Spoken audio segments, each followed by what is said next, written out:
All right, let's dive into a problem involving position, velocity, and acceleration and see just how easy this is. Let's go. A ball is dropped from a height of 30 feet. Assume there is no friction acting on the ball, meaning no air resistance, no wind, nothing like that. The height or position of the ball in feet at time t measured in seconds is given by that equation. So basically we can just say that this is the height of the ball at any time t. All right, that's what's important. T is the time in seconds. Find the average velocity of the ball on the time interval, 0.5 to 1. So we need to think about what is average velocity. And in that previous video, I went over that is the change in position over the change in time. So I'm going to write it out like this. Change in position would be the ending position. That would be the position at 1. And it wouldn't be s of 1. Let me use the proper notation here. We'll use h of 1, right? Because that's what we're told in this particular problem. So that's h of 1 minus h of 0.5, nice, all over 1 minus 0.5. It's slope. That's it. You're finding the slope of the secant line. So what's h of 1? Well, we plug in 1 into here, and I'll do a little bit of side work here. h of 1 is equal to 1 squared times negative 16 is negative 16, plus 30 is 14. And then h of 0.5. We'd be plugging 0.5 into this. You could use a calculator if you're allowed with your teacher or prof. 0.5 squared is 0.25 times negative 16 is negative 4. And negative 4 plus 30 is 26. And we just insert those numbers into our setup. So h of 1 is 14 minus h of 0.5 is 26, all divided by 1 minus 0.5, which is 0.5. So we're going to end up with negative 12, 14 minus 26, over 0.5. And that ends up simplifying to negative 24. Now remember our units. We are falling in feet.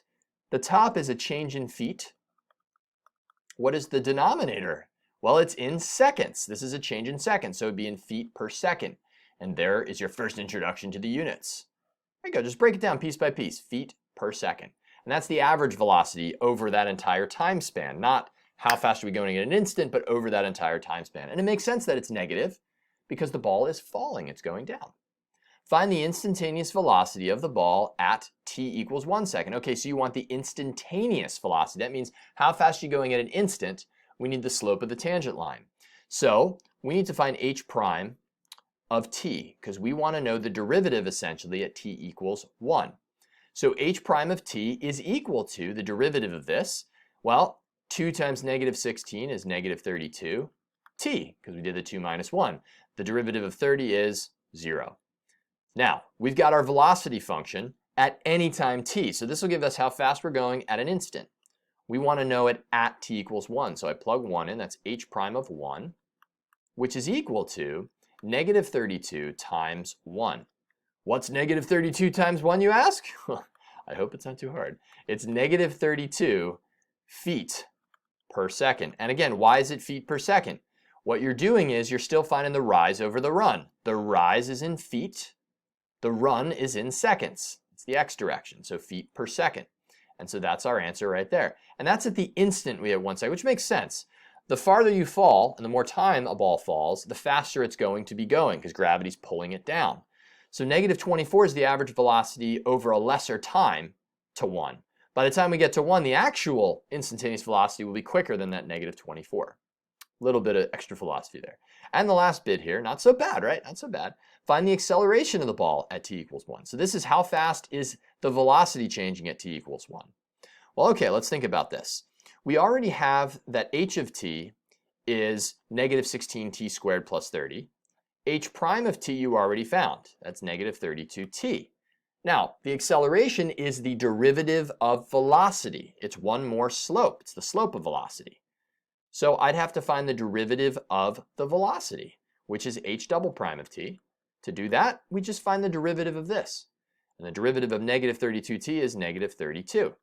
Now it should come as no surprise that if the ball's falling, it's got a constant velocity, a negative velocity, because it's causing the velocity to go faster and faster in the negative direction. That's gravity, right?